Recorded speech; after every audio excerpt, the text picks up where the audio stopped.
And oh, the wind will blow, and oh, the wind will blow. Yes, Andy. Good afternoon today. On what day is it? It's the 7th of August, 24. 24, I think you mean 26, Andy.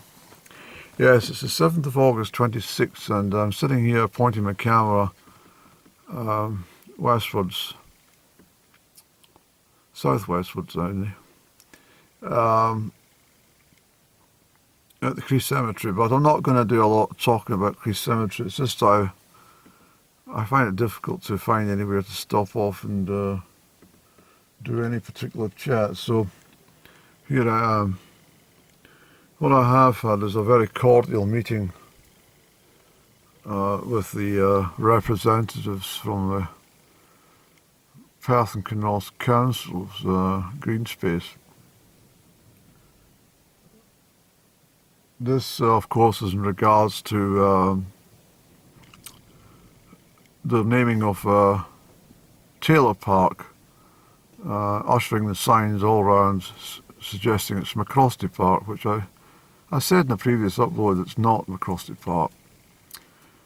We have Mongol Park, we have Taylor Park, we have Recreation Park, if you want to be precise, where all the swings and roundabouts and old paddling pool was and tennis courts and potting green. Potting green's gone, and I think the pool's gone as well. But McCrosty Park is the more extensive name for the upper reaches. But I said to them, I says, it's not on. I says, historically, these parks were bequeathed and gifted to the townspeople of Crieff, and I don't want the memory of those philanthropists to be forgotten. So they agreed. And what they're going to do is they're going to alter some of the signage, and they're also going to put up more information on each of the parks in regards to who gifted them and when.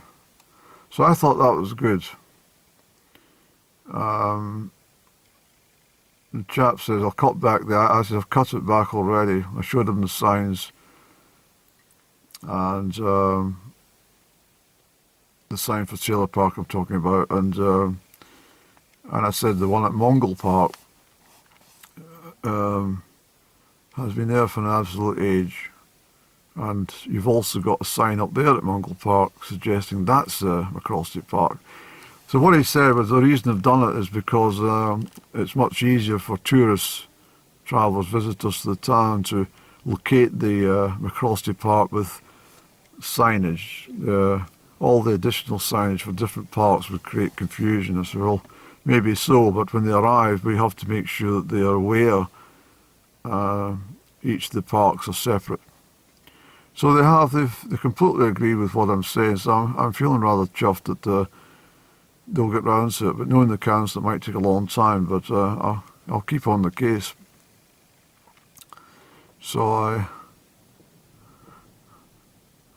there was other people milling around. I always find these busybodies that are involved in community groups have got to stick their nose in everywhere. And when I was talking, I said to them I've walked quite a bit of the Wades Road, and I've walked the railway lines and stuff, and I wasn't blowing my own trumpet. I was just making out, because the conversations were cropping up, and I was telling them. That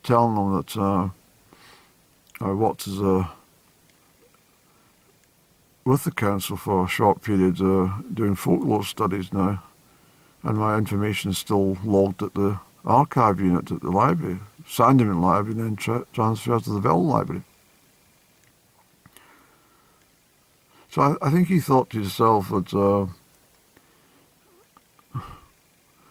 my position's in jeopardy here because this chap's got more bloody knowledge than I have.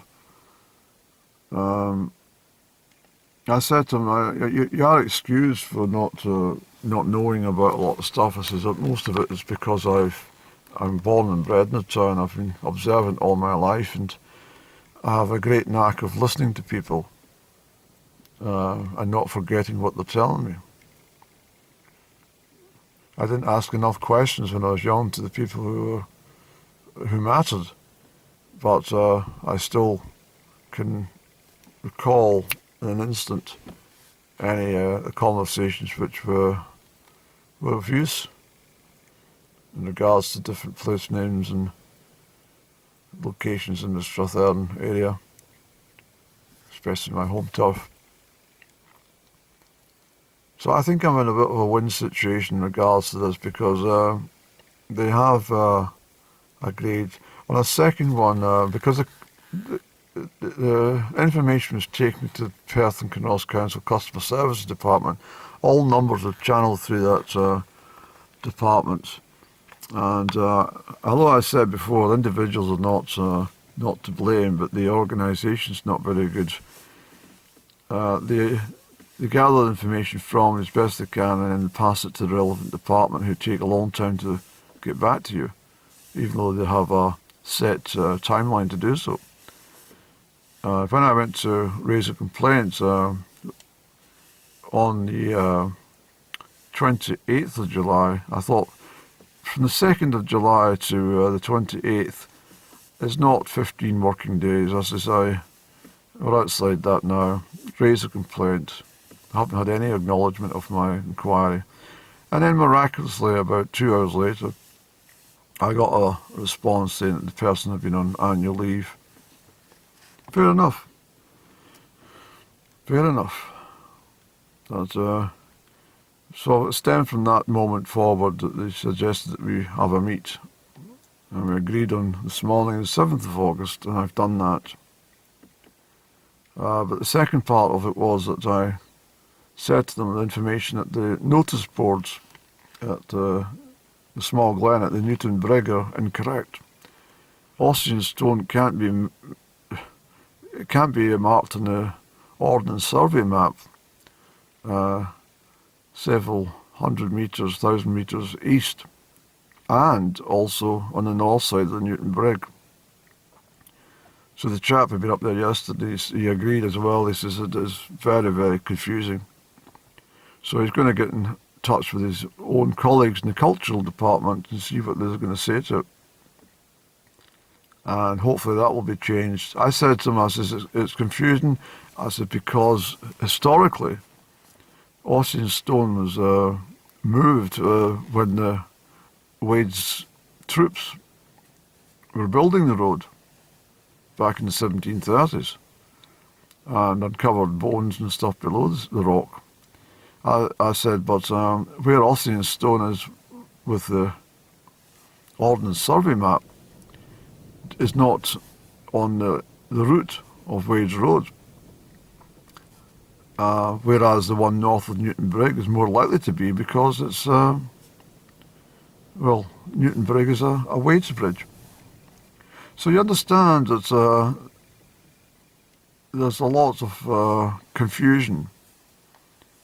And I said the best thing I want from the council is clarification, 100%. Is this Ossian Stone or is it this one? Ossian Stone. And hopefully they'll agree to change the wording on the signage at the Small Glen.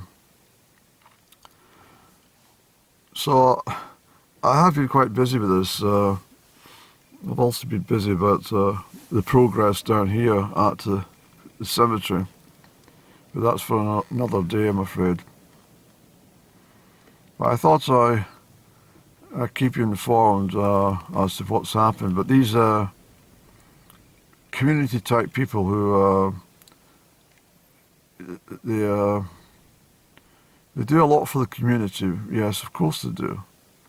And a lot of it is commendable and admirable. However, if someone else sticks their nose into what they feel is their business, they get very aloof. And I noticed that today, that they weren't overly happy that myself had gathered so much attention from the council's departments in regards to these very relevant and very justifiable complaints. So I don't care what they think, but they want to get the little neb in, and well, I've got better discernment in my life than most, and so therefore I'm able to brush these sorts of people off, just like I can brush low vibrational off.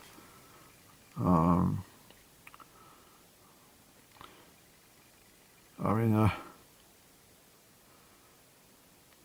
the energies of these people, I could feel them before they even start talking. And I think they get a wee bit upset that they're quite professional in their ability to upset people mainstream.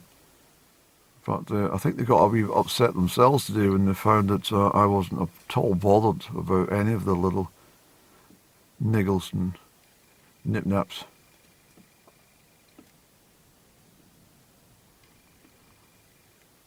So it's quite a stormy day, but a great day for rocking about on the Minch, on a Caledonian McBrain ferry. With your hair getting all flapped for the one side and all the other as you venture across the top deck. And the rushing white waters with the seagulls all around, the herring gulls, and the following dolphins. All dolphins prefer to chase ships on a calm day, not so much in stormy weather.